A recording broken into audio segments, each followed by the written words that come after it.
В города Луганской Народной Республики пришла новая партия помощи из Татарстана. Подшефные Лисичанск и Рубежные получили в рамках гуманитарной миссии «Добрая Казань» стройматериалы, бытовую химию и продукты питания.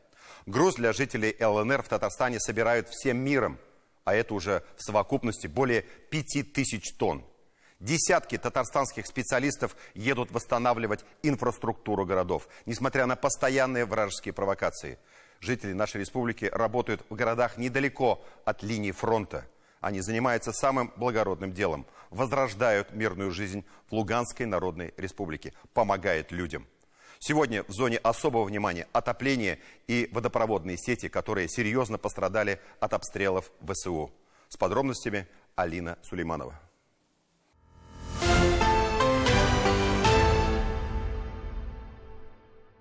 Водоканал трубами работой обеспечен будет теперь. Подшефные города Татарстана, в Лисичанск и в Рубежное привезли строительные материалы и продукты питания. Это 16-я гуманитарная миссия под эгидой «Добрая Казань». Это хорошо, конечно, трубы, когда есть какая-то помощь шефская. Не на словах, а на деле делается все. Я думаю, так. 30 тонн груза, полимерные трубы, муфты, тройники для труб, электросварные и соединительные отводы. Ну и, конечно, продукты питания, бытовая химия, медикаменты и канцтовары. А без нас не обойдутся. Я же бываю там постоянно, вижу все.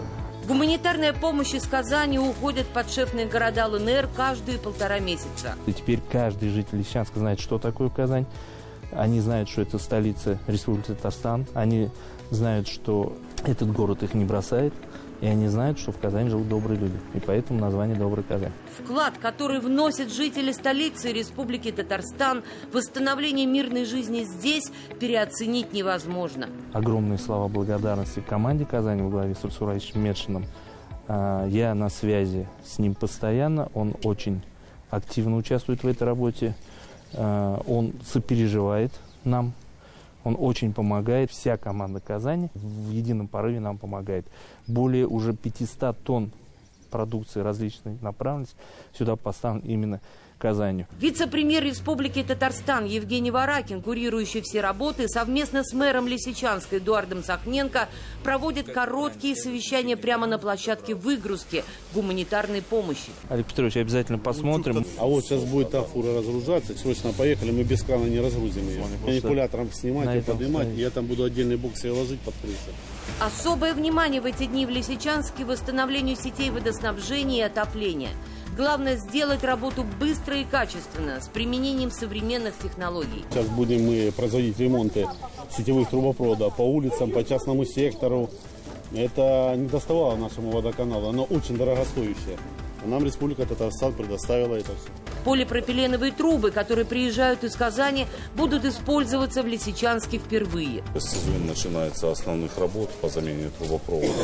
Плюс это новые технологии, которые позволят нам перевести уже на такие материалы, которые долго будут эксплуатироваться. Соответственно, снизится аварийность. Это все необходимо для того, чтобы мы стабильно, вовремя обеспечили качественно наших жителей водой.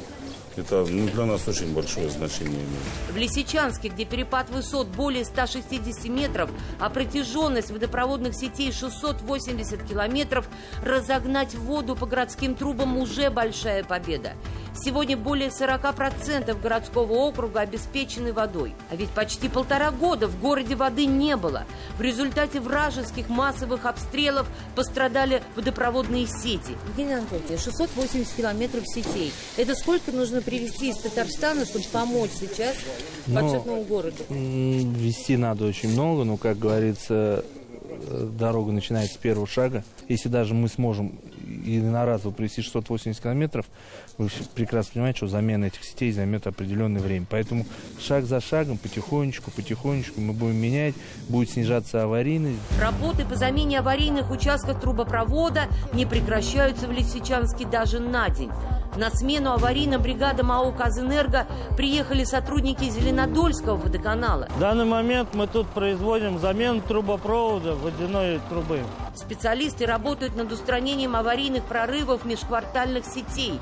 Это один из объектов. Почему происходят эти бесконечные прорывы водопровода? Ну, старые сети тут давно не менялись. Ржавые, изношенные трубы, которые меняют наши специалисты на новые полипропиленовые, вполне могли бы стать экспонатами музея истории. Вся гнилая она вот. И видите, отложение ржавчины, все в ней. Вот тот дом, третий дом, там вообще фольга натуральная. Даже прицепиться нечем. Хомут даже сжимает трубу. В этих трубах, проложенных здесь на заре советской власти, в этих снарядах, падающих во дворы, и есть истинное отношение преступной украинской власти к жителям Донбасса. Это фрагмент от крылатой ракеты. Вон видно же, что окна пострадал вот и этот дом, и этот, то есть разрушен. Да, они оба горели. Мирная жизнь возвращается в пострадавший Лисичанск через болезненные воспоминания пережитого. У нас люди прятались вот сюда, бомбоубежище, в подвал. Туда прятались люди, там люди были. И в основном большая часть из 13-го дома пряталась вон в том бомбоубежище. Во время массированных атак ВСУ Ольга не покидала родной город даже на день. На ее глазах горели соседние дома и взрывались боевые снаряды. А она оберегала тяжело больную маму. Я надеялась, что мы вот здесь вот, может быть, как-то укроемся. Помощь, которая приходит из Татарстана, огромная поддержка для всех местных жителей. Спасибо огромное Татарстану, огромное спасибо. Люди тут прятались от бомбежек. В соседних жилых домах, о которых рассказывает Ольга, идут ремонтные работы по устранению аварий на водопроводе. Полипропиленовые трубы, вот поменены. Отопление все. И водопровод, вот, он поменен на полиэтилен 50-го диаметра, который прослужит больше 100 лет. Работая в подшефном городе Татарстана, вблизи линии боевого соприкосновения, наши специалисты не просто выполняют свои задачи профессионально. Они несут веру в то, что ничего невозможного нет. Слышим выстрелы, дроны сбивают, это тоже слышим. И несмотря на любые вражеские провокации, мирная жизнь на Донбассе будет восстановлена. Алина Сулейманова, Булат Абдульманов, 7 дней. Падает.